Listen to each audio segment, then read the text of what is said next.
Hello കൂട്ടുകാരെ, എല്ലാവർക്കും സ്വാഗതം. ഞാനിന്ന് ഉണ്ടാക്കാൻ പോകുന്നത് ഒരു ഹെൽത്തി ഡയറ്റ് സൂപ്പാണ്. ഇത് കുടിച്ചാൽ വെയിറ്റ് ലോസ് ഒക്കെ ഉണ്ടാവും എന്നൊക്കെയാണ് പറയുന്നത്. പക്ഷേ ഫുഡ് കൺട്രോൾ ചെയ്തിട്ട് എക്സസൈസ് ഒന്നും ചെയ്യാണ്ട് ഈ ഒരു ചിക്കൻ സൂപ്പ് രാത്രി കുടിച്ചുകൊണ്ട് കിടന്നാൽ നല്ലതാണ്, വെയിറ്റ് കുറയും. നമുക്കൊന്ന് നോക്കാം കുടിച്ചിട്ട്. അപ്പോൾ എന്തൊക്കെ ഇൻഗ്രീഡിയൻസ് വേണമെന്ന് നോക്കാം. വഴറ്റാൻ വേണ്ടിയിട്ട് കുറച്ച് സാധനങ്ങൾ വേണം. നമ്മുടെ നോർമൽ പച്ച മസാല, സവാള, കുറച്ച് എല്ലോട് കൂടിയ ചിക്കൻ, ഇത്രയാണ് നമ്മൾ വഴറ്റേണ്ടത്. പിന്നെ അരയ്ക്കേണ്ടത് കുഞ്ഞുള്ളി, പച്ചക്കുരുമുളക്, ജീരകം, മല്ലിയില, ഇത്രയും അരയ്ക്കണം. നോക്കാം. അപ്പോൾ നെയ്യിലാണ് ഇത് ചെയ്യാൻ പോകുന്നത്. ഒരു സ്പൂൺ നെയ്യ് കുക്കറിലേക്ക് ഇടുക. അതിനുശേഷം നമുക്ക് സ്പൈസസ് ആഡ് ചെയ്യാം. ഓണിയൻ ആഡ് ചെയ്യാം.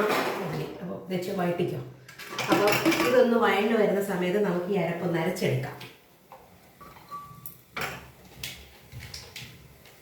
വഴറ്റിക്കോ. ഉള്ളി ഒന്ന് കാടി വരുമ്പോഴത്തേക്കും നമുക്ക് ചിക്കൻ ഇടാം. എല്ലോട് കൂടിയ ചിക്കനും അതുപോലെ കുറച്ച് ഉപ്പും കൂടെ ആഡ് ചെയ്യാം. ഓക്കെ, വഴറ്റിക്കോ.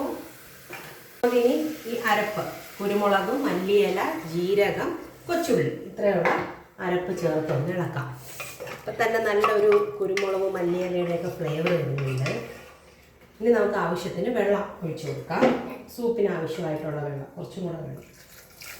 ഓക്കെ, ഇനി ആവശ്യത്തിന് ഉപ്പും കൂടെ ഇട്ടിട്ട് ഒരു വിസിലാണ് നമ്മൾ കേൾപ്പിക്കേണ്ടത്. ഒരു വിസിൽ കേൾപ്പിക്കാം. നമുക്കിതിനകത്തേക്ക് കുറച്ച് പച്ചമുളകും കൂടെ, ഒരു പച്ചമുളക് കുരുവിനാന്നരിഞ്ഞതും കൂടെ ആഡ് ചെയ്ത് 2 വിസിൽ കേൾപ്പിക്കാം. അപ്പോഴേക്കും സൂപ്പ് റെഡിയാകും. നമ്മുടെ സൂപ്പ് ഇതാ റെഡി ആയിട്ടുണ്ട്. നല്ല ആവി പറക്കുന്ന സൂപ്പ്, നല്ല മണമൊക്കെ ഉണ്ട്. അപ്പം ഇത് ഞാൻ തന്നെയാണ് കുടിച്ചു നോക്കാൻ പോകുന്നത്. കുടിച്ചു നോക്കിയിട്ട് പറയാം കേട്ടോ.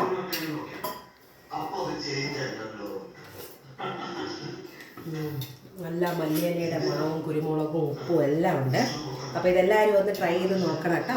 അപ്പോൾ വീഡിയോ ഇഷ്ടപ്പെട്ടാൽ സബ്സ്ക്രൈബ് ചെയ്യണം, ഷെയറും കമൻറ്റും എല്ലാം ചെയ്യണം കേട്ടോ. Thank you.